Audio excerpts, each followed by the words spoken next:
Stave 2. The first of three spirits. When Scrooge awoke, it was so dark that looking out of bed, he could scarcely distinguish the transparent window from the opaque walls of his chamber. He was endeavoring to pierce the darkness with his ferret eyes, when the chimes of a neighboring church struck the 4 quarters, so he listened for the hour.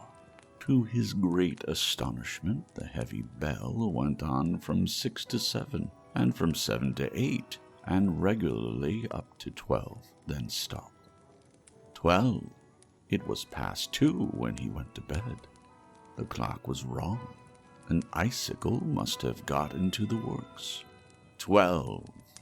He touched the spring of his repeater to correct this most preposterous clock. Its rapid little pulse beat 12 and stopped. "Why, it isn't possible," said Scrooge, "that I can have slept through a whole day and far into another night. It isn't possible that anything has happened to the sun, and this is 12 at noon." The idea being an alarming one, he scrambled out of bed and groped his way to the window. He was obliged to rub the frost off with the sleeve of his dressing gown before he could see anything, and could see very little then. All he could make out was that it was still very foggy and extremely cold, and that there was no noise of people running to and fro and making a great stir, as there unquestionably would have been if night had beaten off bright day and taken possession of the world. This was a great relief, because 3 days after sight of this first of exchange pay to Mr. Ebenezer Scrooge or his order, and so forth, would have become a mere United States security if there were no days to count by. Scrooge went to bed again and thought and thought and thought it over and over and over, and could make nothing of it. The more he thought, the more perplexed he was, and the more he endeavored not to think, the more he thought. Molly's ghost bothered him exceedingly. Every time he resolved within himself, after mature inquiry, that it was all a dream, his mind flew back again, like a strong spring released, to its first position, and presented the same problem to be worked all through. Was it a dream or not? Scrooge lay in the state until the chime had gone 3 quarters more. Then he remembered, on a sudden, that the ghost had warned him of a visitation when the bell tolled 1. He resolved to lie awake until the hour was past, and, considering that he could no more go to sleep than go to heaven, this was perhaps the wisest resolution in his power. The quarter was so long that he was more than once convinced he must have sunk into a doze unconsciously and missed the clock. At length it broke upon his listening ear. "Ding-dong, 1/4 past," said Scrooge, counting. "Ding-dong, 1/2 past," said Scrooge. "Ding-dong, 1/4 to it," said Scrooge. "Ding-dong." "The hour itself," said Scrooge triumphantly, "and nothing else." He spoke before the hour bell sounded, which it now did, with a deep, dull, hollow, melancholy 1. Light flashed up in the room upon the instant, and the curtains of his bed were drawn. The curtains of his bed were drawn aside, I tell you, by a hand. Not the curtains at his feet, nor the curtains at his back, but those to which his face was addressed. The curtains of his bed were drawn aside, and Scrooge, starting up into a half-recumbent attitude, found himself face to face with the unearthly visitor who drew them, as close to it as I am now to you, and I am standing in the spirit at your elbow. It was a strange figure, like a child, yet not so like a child as like an old man, viewed through some supernatural medium which gave him the appearance of having receded from the view and being diminished to a child's proportions. Its hair, which hung about its neck and down its back, was white as if with age, and yet the face had not a wrinkle in it, and the tenderest bloom was on the skin. The arms were very long and muscular, the hands the same, as if its hold were of uncommon strength. Its legs and feet, most delicately formed, were, like those upper members, bare. It wore a tunic of the purest white, and round its waist was bound a lustrous belt, the sheen of which was beautiful. It held a branch of fresh green holly in its hand, and, in singular contradiction of that wintry emblem, had its dress trimmed with summer flowers. But the strangest thing about it was that from the crown of its head there sprung a bright, clear jet of light, by which all this was visible, and which was doubtless the occasion of its using, in its duller moments, a great extinguisher for a cap which it now held under its arm. Even this, though, when Scrooge looked at it with increasing steadiness, was not its strangest quality. For as its belt sparkled and glittered, now in one part and now in another, and what was light one instant at another time was dark, so the figure itself fluctuated in its distinctness, being now a thing with one arm, now with one leg, now with 20 legs, now a pair of legs without a head, now a head without a body, of which dissolving parts no outline would be visible in the dense gloom wherein they melted away. And in the very wonder of this, it would be itself again, distinct and clear as ever. "Are you the spirit, sir, whose coming was foretold to me?" asked Scrooge. "I am." The voice was soft and gentle, singularly low, as if instead of being so close beside him, it were at a distance. "Who and what are you?" Scrooge demanded. "I am the ghost of Christmas past." "Long past?" inquired Scrooge, observant of its dwarfish stature. "No, your past." Perhaps Scrooge could not have told anybody why, if anybody could have asked him, but he had a special desire to see the spirit in his cap, and begged him to be covered. "What?" exclaimed the ghost. "Would you so soon put out with worldly hands the light I give? Is it not enough that you are one of those whose passions made this cap, and force me through whole trains of years to wear it low upon my brow?" Scrooge reverently disclaimed all intention to offend, or any knowledge of having willfully bonneted the spirit at any period of his life. He then made bold to inquire what business brought him there. "Your welfare," said the ghost. Scrooge expressed himself much obliged, but could not help thinking that a night of unbroken rest would have been more conducive to that end. The spirit must have heard him thinking, for it had said immediately, "Your reclamation, then. Take heed." It put out its strong hand as it spoke, and clasped him gently by the arm. "Rise and walk with me."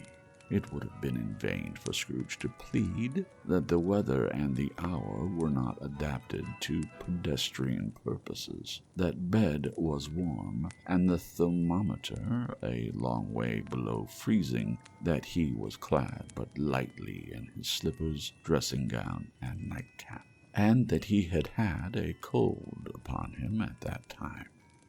The grasp, though gentle as a woman's hand, was not to be resisted. He rose, but finding that the spirit made towards the window, clasped his robe in supplication. I am a mortal, Scrooge remonstrated, and liable to fall. Bear but a touch of my hand there, said the spirit, laying it upon his heart, and you shall be upheld in more than this. As the words were spoken, they passed through the wall and stood upon an open country road, with fields on either hand. The city had entirely vanished. Not a vestige of it was to be seen. The darkness and mist had vanished with it, for it was clear, cold, winter day with snow upon the ground. "Good heaven," said Scrooge, clasping his hands together as he looked about him. "I was bred in this place. I was a boy here." The spirit gazed upon him mildly. Its gentle touch, though it had been light and instantaneous, appeared still present to the old man's sense of feeling. He was conscious of 1,000 odors floating in the air, each one connected with 1,000 thoughts and hopes and joys and cares long, long forgotten. "Your lip is trembling," said the ghost. "And what is that upon your cheek?" Scrooge muttered, with an unusual catching in his voice, that it was a pimple, and begged the ghost to lead him where he would. "You recollect the way?" inquired the spirit. "Remember it?" cried Scrooge with fervor. "I could walk it blindfold." "Strange to have forgotten it for so many years," observed the ghost. "Let us go on." They walked along the road, Scrooge recognizing every gate and post and tree, until a little market town appeared in the distance, with its bridge, its church, and winding river. Some shaggy ponies now were seen trotting towards them with boys upon their backs, who called to other boys in country gigs and carts, driven by farmers. All these boys were in great spirits, and shouted to each other until the broad fields were so full of merry music that the crisp air laughed to hear it. "These are but shadows of the things that have been," said the ghost. "They have no consciousness of us." The jocund travelers came on, and as they came, Scrooge knew and named them every one. Why was he rejoiced beyond all bounds to see them? Why did his cold eye glisten and his heart leap up as they went past? Why was he filled with gladness when he heard them give each other Merry Christmas as they parted at crossroads and byways for their several homes? What was Merry Christmas to Scrooge? Out upon Merry Christmas, what good had it ever done to him? "The school is not quite deserted," said the ghost. "A solitary child, neglected by his friends, is left there still." Scrooge said he knew it, and he sobbed. They left the high road by a well-remembered lane, and soon approached a mansion of dull red brick, with a little weathercock-surmounted cupola on the roof, and a bell hanging in it. It was a large house, but one of broken fortunes, for the spacious offices were little used. Their walls were damp and mossy, their windows broken, and their gates decayed. Fowls clucked and strutted in the stables, and the coach-houses and sheds were overrun with grass. Nor was it more retentive of its ancient state within, for entering the dreary hall and glancing through the open doors of many rooms, they found them poorly furnished, cold, and vast. There was an earthy savor in the air, a chilly bareness in the place, which associated itself somehow with too much getting up by candlelight, and not too much to eat. They went, the ghost and Scrooge, across the hall, to a door at the back of the house. It opened before them, and disclosed a long, bare, melancholy room, made barer still by lines of plain deal forms and desks. At one of these, a lonely boy was reading near a feeble fire, and Scrooge sat down upon a form and wept to see his poor forgotten self as he used to be. Not a latent echo in the house, not a squeak and scuffle from the mice behind the paneling, not a drip from the half-thawed waterspout in the dull yard behind, not a sigh among the leafless boughs of one despondent poplar, not the idle swinging of an empty storehouse door. No, not a clicking in the fire, but fell upon the heart of Scrooge with a softening influence, and gave a freer passage to his tears. The spirit touched him on the arm and pointed to his younger self, intent upon his reading. Suddenly, a man in foreign garments, wonderfully real and distinct to look at, stood outside the window with an axe stuck in his belt, and leading by the bridle an ass laden with wood. "Why, it's Ali Baba!" Scrooge exclaimed in ecstasy. "It's dear old honest Ali Baba. Yes, I know. One Christmas time, when yonder solitary child was left here all alone, he did come for the first time, just like that. Poor boy, and Valentine," said Scrooge, "and his wild brother Orson. There they go. And what's his name, who was put down in his drawers, asleep at the gate of Damascus? Don't you see him? And the Sultan's groom turned upside down by the genie. There he is upon his head. Serve him right. I'm glad of it. What business had he to be married to the princess?" To hear Scrooge expending all the earnestness of his nature on such subjects in a most extraordinary voice between laughing and crying, and to see his heightened and excited face, would have been a surprise to his business friends in the city indeed. "There's the parrot," cried Scrooge. "Green body and yellow tail, with a thing like a lettuce growing out of the top of his head. There he is, poor Robinson Crusoe, he called him, when he came home again after sailing round the island. Poor Robinson Crusoe, where have you been, Robinson Crusoe?" The man thought he was dreaming, but he wasn't. It was the parrot, you know. There goes Friday, running for his life to the little creek. "Hello, hoop, hello!" Then, with a rapidity of transition very foreign to his usual character, he said, in pity for his former self, "Poor boy," and cried again. "I wish," Scrooge muttered, putting his hand in his pocket and looking about him, after drying his eyes with his cuff, "but it's too late now." "What is the matter?" asked the spirit. "Nothing," said Scrooge. "Nothing. There was a boy singing a Christmas carol at my door last night. I should like to have given him something, that's all." The ghost smiled thoughtfully and waved its hand, saying as it did so, "Let us see another Christmas." Scrooge's former self grew larger at the words, and the room became a little darker and more dirty. The panels shrunk, the windows cracked, fragments of plaster fell out of the ceiling, and the naked laths were shown instead. But how all this was brought about, Scrooge knew no more than you do. He only knew that it was quite correct, that everything had happened so, that there he was, alone again, when all the other boys had gone home for the jolly holidays.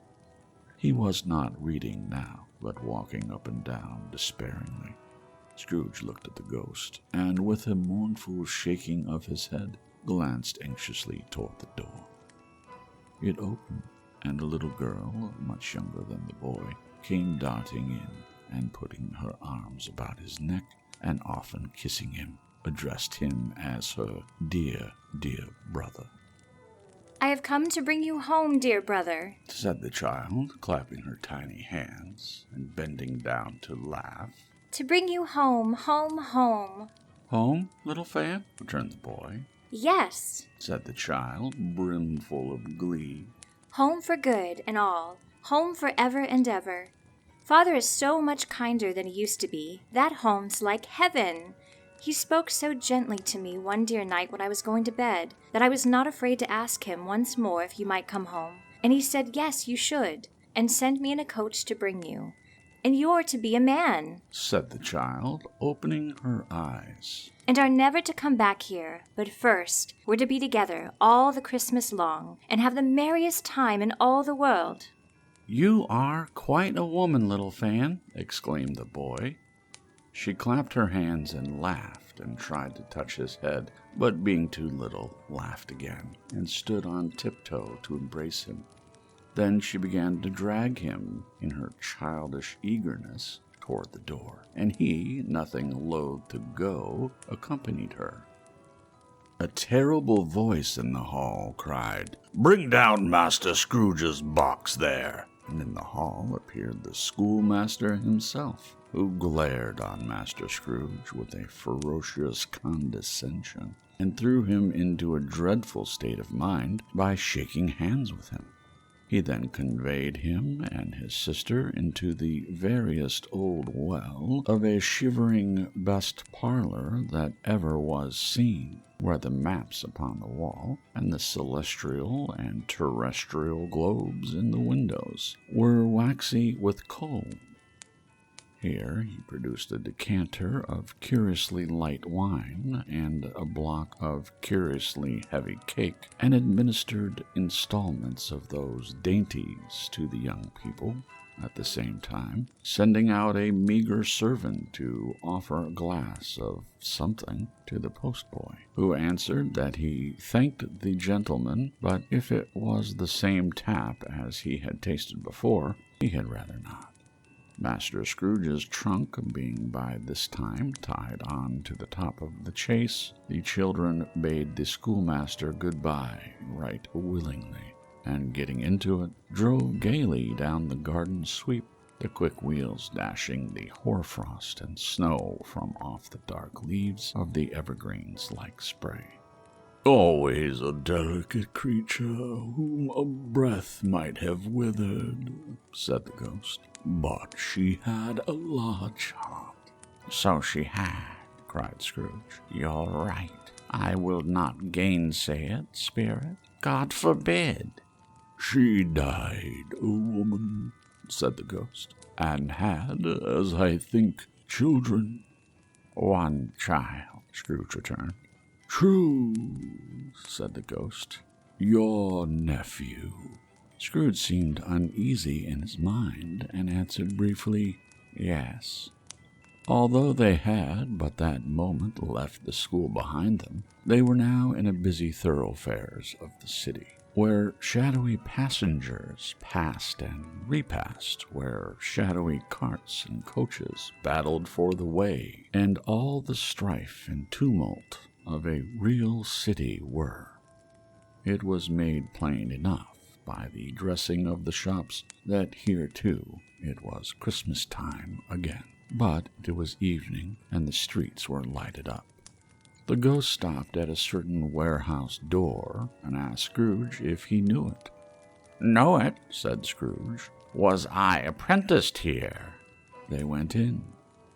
At sight of an old gentleman in a Welsh wig, sitting behind such a high desk that if he had been 2 inches taller, he must have knocked his head against the ceiling, Scrooge cried in great excitement, "Why, it's old Fezziwig, bless his heart! It's Fezziwig, alive again!" Old Fezziwig laid down his pen and looked up at the clock, which pointed to the hour of 7. He rubbed his hands, adjusted his capacious waistcoat, laughed all over himself, from his shoes to his organ of benevolence, and called out in a comfortable, oily, rich, fat, jovial voice, "Yo-ho there, Ebenezer! Dick!" Scrooge's former self, now a grown young man, came briskly in, accompanied by his fellow prentice. Dick Wilkins, to be sure, said Scrooge to the ghost. Bless me, yes. There he is. He was very much attached to me, was Dick. Poor Dick, dear, dear. Yo-ho, my boys, said Fezziwig. No work tonight. Christmas Eve, Dick. Christmas, Ebenezer. Let's have the shutters up, cried old Fezziwig, with a sharp clap of his hands, before a man can say Jack Robinson. You wouldn't believe how those two fellows went at it.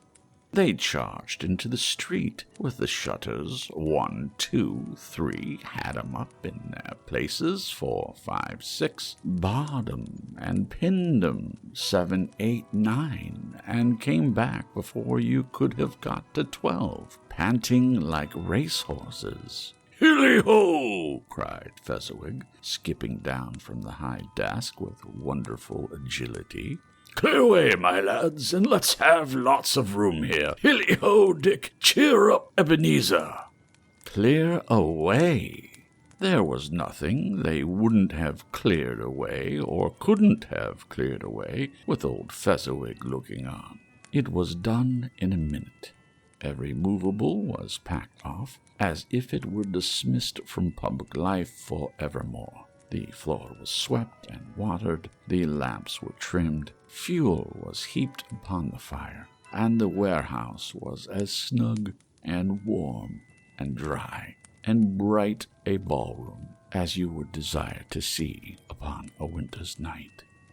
In came a fiddler with a music book, and went up to the lofty desk, and made an orchestra of it, and tuned like 50 stomach-aches. In came Mrs. Fezziwig, one vast substantial smile. In came the 3 Miss Fezziwigs, beaming and lovable. In came the 6 young followers, whose hearts they broke. In came all the young men and women employed in the business. In came the housemaid with her cousin, the baker. In came the cook with her brother's particular friend, the milkman. In came the boy from over the way, who was suspected of not having board enough from his master, trying to hide himself behind the girl from next door, but one who was proved to have had her ears pulled by her mistress. In they all came, one after another, some shyly, some boldly, some gracefully, some awkwardly, some pushing, some pulling. In they all came, anyhow and everyhow. Away they all went, 20 couple at once, hands half round and back again the other way, down the middle and up again, round and round in various stages of affectionate grouping. Old top couple always turning up in the wrong place, new top couple starting off again as soon as they got there, all top couples at last, and not the bottom one to help them. When this result was brought about, old Fezziwig, clapping his hands to stop the dance, cried out, "Well done!" And the fiddler plunged his hot face into a pot of porter, especially provided for that purpose.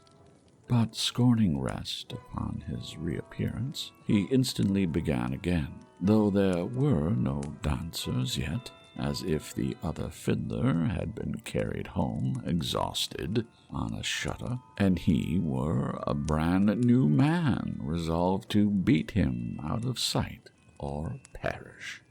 There were more dances, and there were forfeits, and more dances, and there was cake, and there was negus, and there was a great piece of cold roast, and there was a great piece of cold boiled, and there were mince pies, and plenty of beer.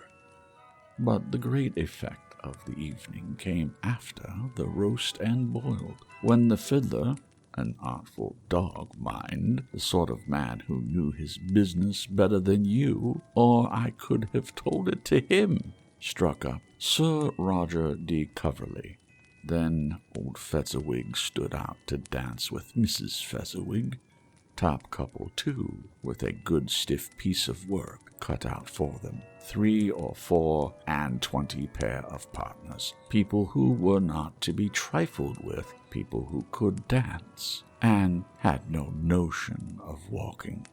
But if they had been twice as many, 4 times, old Fezziwig would have been a match for them, and so would Mrs. Fezziwig. As to her, she was worthy to be his partner in every sense of the term. If that's not high praise, tell me higher, and I'll use it. A positive light appeared to issue from Fezziwig's calves. They shone in every part of the dance like moons. You couldn't have predicted at any given time what would have become of them next. And when old Fezziwig and Mrs. Fezziwig had gone all through the dance, advance and retire, both hands to your partner, bow and curtsy, corkscrew, thread the needle, and back again to your place. Fezziwig cut so deftly that he appeared to wink with his legs, and came upon his feet again without a stagger. When the clock struck 11, this domestic ball broke up. Mr. and Mrs. Fezziwig took their stations, one on either side of the door, and, shaking hands with every person individually as he or she went out, wished him or her a Merry Christmas. When everybody had retired but the 2 prentices, they did the same to them, and thus the cheerful voices died away, and the lads were left to their beds, which were under a counter in the back shop. During the whole of this time, Scrooge had acted like a man out of his wits. His heart and soul were in the scene, and with his former self. He corroborated everything, remembered everything, enjoyed everything, and underwent the strangest agitation. It was not until now, when the bright faces of his former self and Dick were turned from them, that he remembered the ghost, and became conscious that it was looking full upon him, while the light upon its head burnt very clear. "A small matter," said the ghost, "to make these silly folks so full of gratitude." "Small?" echoed Scrooge.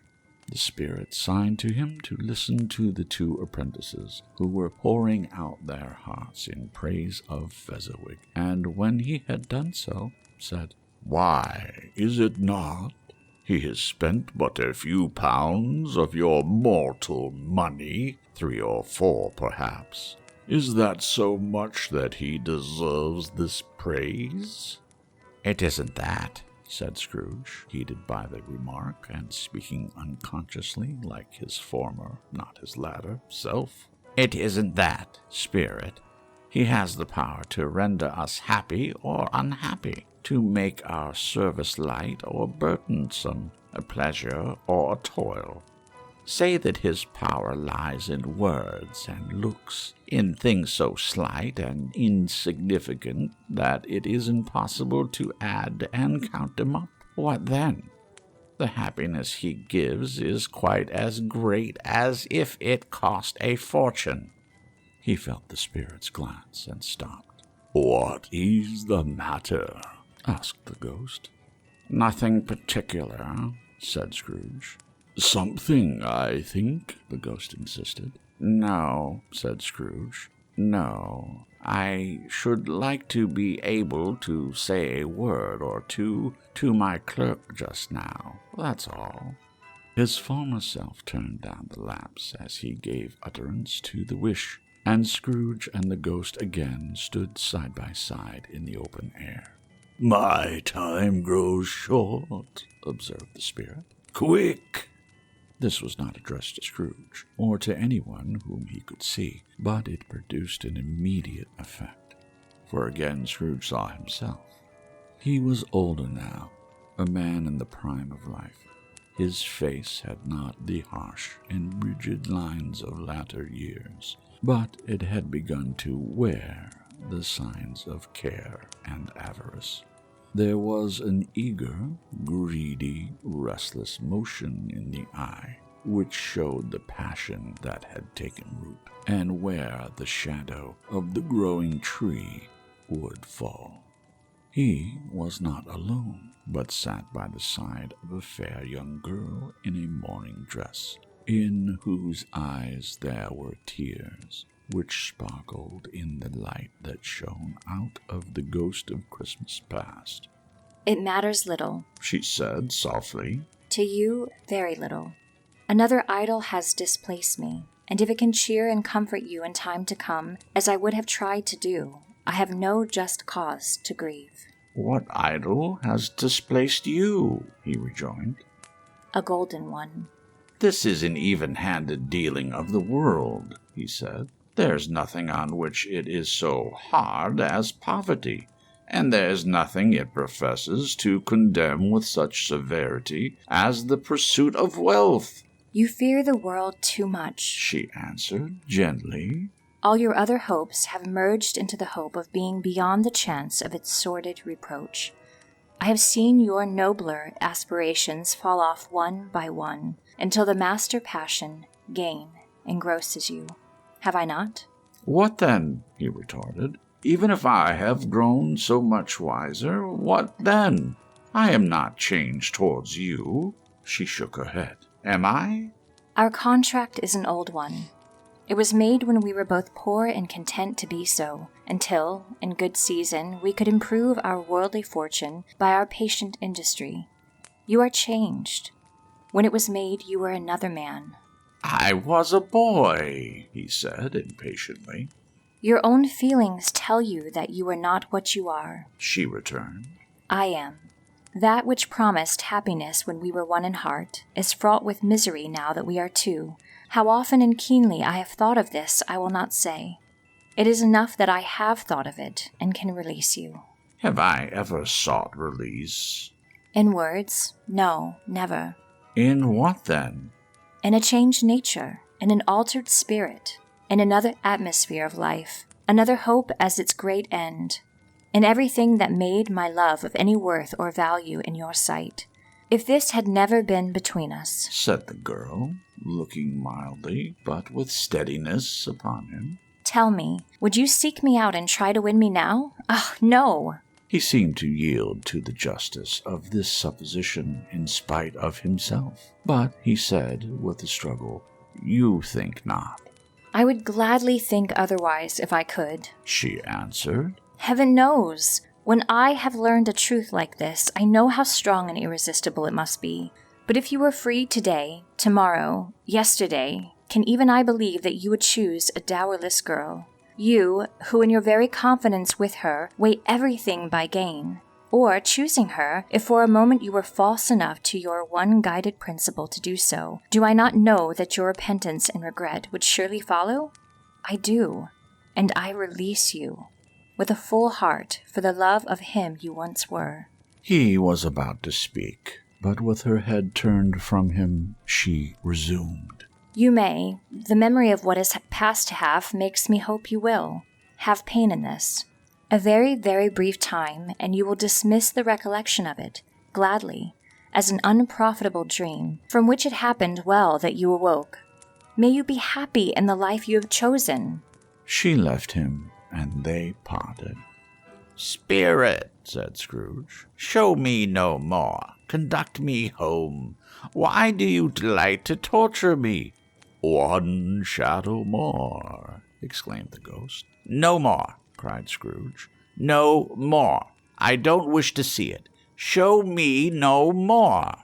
But the relentless ghost pinioned him in both his arms and forced him to observe what happened next. They were in another scene and place, a room, not very large or handsome, but full of comfort. Near to the winter fire sat a beautiful young girl, so like the last that Scrooge believed it was the same until he saw her. Now a comely matron sitting opposite her daughter. The noise in this room was perfectly tumultuous, for there were more children there than Scrooge, in his agitated state of mind, could count, and, unlike the celebrated herd in the poem, they were not 40 children conducting themselves like one, but every child was conducting itself like 40. The consequences were uproarious beyond belief, but no one seemed to care. On the contrary, the mother and daughter laughed heartily and enjoyed it very much, and the latter, soon beginning to mingle in the sports, got pillaged by the young brigands most ruthlessly. What would I not have given to be one of them? Though I never could have been so rude, no. I wouldn't for the wealth of all the world have crushed that braided hair and torn it down, and for the precious little shoe I wouldn't have plucked it off. God bless my soul, to save my life.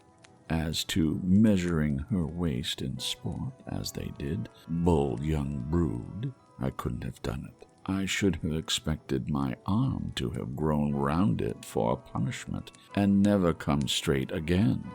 And yet I should have dearly liked, I own, to have touched her lips, to have questioned her, that she might have opened them, to have looked upon the lashes of her downcast eyes, and never raised a blush, to have let loose waves of hair, an inch of which would be a keepsake beyond price. In short, I should have liked, I do confess, to have had the lightest license of a child, and yet to have been man enough to know its value. But now a knocking at the door was heard, and such a rush immediately ensued that she, with laughing face and plundered dress, was borne towards it, the center of a flushed and boisterous group, just in time to greet the father, who came home attended by a man laden with Christmas toys and presents. Then the shouting and the struggling and the onslaught that was made on the defenseless porter, the scaling him with chairs for ladders to dive into his pockets, despoil him of brown paper parcels, hold on tight by his cravat, hug him round his neck, pummel his back, and kick his legs in irrepressible affection. The shouts of wonder and delight with which the development of every package was received, the terrible announcement that the baby had been taken in the act of putting a doll's frying pan into his mouth, and was more than suspected of having swallowed a fictitious turkey glued on a wooden platter. The immense relief of finding this a false alarm, the joy and gratitude and ecstasy, they are all indescribable alike. It is enough that by degrees the children and their emotions got out of the parlor, and by one stair at a time up to the top of the house, where they went to bed, and so subsided. And now Scrooge looked on more attentively than ever, when the master of the house, having his daughter leaning fondly on him, sat down with her and her mother at his own fireside, and when he thought that such another creature, quite as graceful and as full of promise, might have called him father, and been a springtime in the haggard winter of his life, his sight grew very dim indeed. "Belle," said the husband, turning to his wife with a smile, "I saw an old friend of yours this afternoon." "Who was it?" "Guess." "How can I, Tut? Don't I know?" she added in the same breath, laughing as he laughed. "Mr. Scrooge. Mr. Scrooge it was. I passed his office window, and as it was not shut up, and he had a candle inside, I could scarcely help seeing him. His partner lies upon the point of death, I hear, and there he sat, alone. Quite alone in the world, I do believe." Spirit, said Scrooge in a broken voice, remove me from this place. I told you these were shadows of the things that have been, said the ghost, that they are what they are. Do not blame me. Remove me, Scrooge exclaimed. I cannot bear it. He turned upon the ghost, and seeing that it looked upon him with a face in which, in some strange way, there were fragments of all the faces it had shown him, wrestled with it. Leave me. Take me back. Haunt me no longer. In the struggle, if that can be called a struggle in which the ghost, with no visible resistance on its own part, was undisturbed by any effort of its adversary, Scrooge observed that its light was burning high and bright, and dimly connecting that with its influence over him. He seized the extinguisher cap, and by a sudden action pressed it down upon its head. The spirit dropped beneath it, so that the extinguisher covered its whole form. But though Scrooge pressed it down with all his force, he could not hide the light which streamed from under it, and an unbroken flood upon the ground. He was conscious of being exhausted and overcome by an irresistible drowsiness, and further, of being in his own bedroom. He gave the cap a parting squeeze, in which his hand relaxed, and he had barely time to reel to bed before he sank into a heavy sleep.